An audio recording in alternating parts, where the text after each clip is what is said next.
Buen día, profesor. ¿Qué tal? Mi nombre es Cecilia Bustillos y en mi grupo y a mí nos toca hablar sobre la teoría analítica de Carl Jung. Y a mí me toca explicar sobre la introducción. Para comenzar, quería explicar lo que pasó de que Freud y Jung empezaron a tener una discrepancia por el motivo de explicar la psique. ¿Qué es la psique? La psique es un conjunto de procesos conscientes e inconscientes propios de la mente humana, lo cual Freud, como todos sabemos, creía de que se basaba en las experiencias sexuales o las experiencias de nuestra infancia. Y Freud y Jung, estaba de acuerdo, pero creía también de que este tema tenían que abarcarlo más. Él quería comprender completamente todo sobre el psique humano, y esto lo llevó a separarse de Freud para comenzar su propia investigación. En el punto 2 que yo quería hablar sería de que Jung creía de que no solamente se reflejaba en nuestra infancia, sino también se reflejaba en el pasado y en el futuro que nosotros podemos hacer. Entonces empezó a crear la psicología analítica, que era la más completa, lo cual por esto la gente empezó a hablar de que él era un charlatán, ya que él se reflejaba al tema del arte, al tema de la religión, a los temas de la significación de lo que tenían los sueños de las personas o sus creencias personales que tenía cada una. Entonces esto lo llevó a que la gente pueda hablar que él era un charlatán. Después él dijo que la psique estaba en 3 partes. La primera parte era la conciencia, la segunda parte era la inconsciencia individual y la tercera parte era la inconsciencia personal, o más conocida como la inconsciencia colectiva. De que esto él empezó a investigar sobre la inconsciencia colectiva, ya que sería lo más profundo, lo cual él lo divide en arquetipos. Lo que forma en la conciencia humana, los arquetipos son los que forman la conciencia humana, cómo las personas pueden observar el mundo y cómo sería su comportamiento ante esto, ¿no? Después él empezó a estudiar los tipos de la personalidad o los tipos psicológicos, lo cual sería una persona introvertida y una persona extrovertida. Como ya sabemos, una persona introvertida sería una persona de que la introvertida, una persona un poquito más reservada, y la persona extrovertida sería una persona la cual es social o no tiene muchos temores, ¿verdad? Gracias. Concepto de la psicología analítica.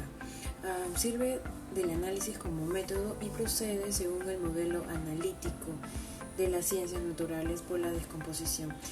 Esto quiere decir que es por la investigación de las partes, es una búsqueda de elementos y las otras las estructuras parciales. El objetivo de la psicología analítica es el estudio del espíritu. Desconocemos la materia del mismo modo que desconocemos al espíritu. La psicología analítica consta de 2 partes, una consciente y la otra inconsciente. El alma es para Jung es un determinado complejo funcional delimitado, superior y extenso, que se caracteriza como una especie de personalidad íntima, como en el sujeto con el cual el individuo guarda una relación semejante a la que tiene con el objeto exterior. Ahora, el espíritu en ese sentido reúne el alma y el intelecto en el que uno y otro se unen. Bajo esos 3 conceptos Jung trabajaba, ¿no? Que era el alma, el intelecto y espíritu. Fueron concebidos de las partes de la totalidad psíquica en la psicología analítica. La psicología analítica estudia estas realidades que no son menos reales que otros fenómenos de la naturaleza, ¿no? Porque se presentan a nuestra conciencia inmediatamente. La psicología analítica se diferencia de la psicología experimental en que no trata de aislar funciones determinadas que vienen a ser sensoriales, manifestaciones emocionales, procesos cognitivos, ni de someterlos a las condiciones experimentales con fines de investigación. ¿no? Atiende más bien al fenómeno total de la psique, tal como se da espontáneamente, es decir, ¿no? A una formación sumamente compleja, pero susceptible a ser segregada mediante la investigación crítica en complejos parciales más simples, ¿no? El material de la investigación psicológica constituye aquello que la psique produce o ha producido, especialmente en pensamientos, en palabras, en imágenes y figuras de conducta. Ahora, Jung distingue dos esferas de campo del objeto de la psicología analítica. Una de ellas es una personalidad consciente, que él llama el yo, y la totalidad de las personalidades, que la denominó el Selbst. Gracias. Mi nombre es Yadira Vilquimiche y yo hablaré sobre el método de la psicología analítica. Jung toda su vida siguió un método bien definido, pero en ninguno de sus escritos nos habla sobre él. Esto se comprende por la aversión total que tuvo en la sistematización. Fue impresionado extraordinariamente por el método de las ciencias naturales, pero cuando intentó aplicarlo a la psicología llegó a la siguiente conclusión: que nuestra psicología es todavía muy reciente y poco extensa para que pueda permitir las teorías generales. Esto se comprende bien teniendo en cuenta la complejidad del acontecer psíquico. En 1928, Jung decía que los fenómenos psíquicos complejos en los cuales nos ocupamos escapan por completo a la experimentación. Nos dice también que todas las observaciones de los psicólogos son personales y se basan en su experiencia propia. En 1928, Jung nos dice que los fenómenos psíquicos complejos en los que nos ocupamos escapan por completo de la experimentación. Nos dice también que todas las observaciones de los psicólogos se basan en sus experiencias propias. Ninguna teoría de este campo es en definitiva más que una comprensión personal. Más adelante declara otra vez precisando en que toda experimentación debe delimitar en el campo de la investigación, debe cambiar las condiciones de su objeto de investigación, pero esto se hace imposible en la investigación psicológica profunda, porque todo esto alteraría por completo el desarrollo de la actividad psíquica. Por ello, la experimentación se hace imposible en la psicología profunda.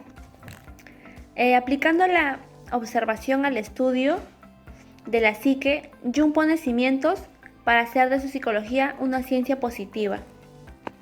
La observación permite la descripción y clasificación exacta de la realidad psíquica.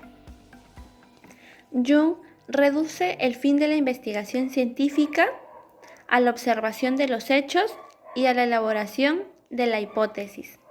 Gracias. Mi nombre es Celeste Pérez y hoy hablaré de la relación de la psicología analítica con otras ciencias. Jung afirma que en la investigación científica no se le debería negar el derecho de fundar su obra metodológica sobre la observación empírica, solamente pretensiones de poder llegar a decisiones metafísicas por vía de inferencia. Porque para nuestro autor no existe un conocimiento verdaderamente científico por la inferencia. Como las demás ciencias naturales se basan fundamentalmente en este principio metodológico, el mismo derecho debemos reconocer también a la investigación psicológica. Sin embargo, Jung no niega que además de la observación empírica existan otros caminos de conocimiento, que a estos se les llama credos. Pero sería una ofensa introducir las creencias de los credos en la investigación científica. La investigación científica puede colaborar en la comprobación de las realidades que nos proponen los credos, pero esto no significa que debamos mezclar estos dos caminos del conocimiento humano. Las verdades propuestas por los credos coinciden admirablemente con los resultados obtenidos en la observación empírica de la psique. Esto solo quiere decir que existe en la psique humana algo que es común en todos los hombres. A comprobar la existencia de estas otras realidades no es objeto de la observación empírica. Discrepamos de la tesis de Jung de que solo hay dos caminos para llegar a la verdad, la experiencia y la creencia. Pero nosotros, además de estos caminos, existe el tercero, que llamamos la inferencia. Esta es racional, no puede invadir el campo de la investigación empírica. Por eso, en las conclusiones a que llegan las diferentes ciencias, no se pueden mezclar los resultados obtenidos, porque cada uno tiene sus métodos propios y pues cada uno investiga un aspecto particular de lo psíquico. De esta distinción de los tres caminos que conducen a la verdad, pues podemos deducir fácilmente que corresponde a cada una de las ciencias. A la ciencia empírica que cultiva Jung, a la creencia que encontramos en la religión y pues a la inferencia racional que está presentada en la filosofía y en la matemática. La conclusión de todo es, resumiendo, vemos que Jung distingue tres fuentes del conocimiento humano: la experiencia, la creencia y la inferencia.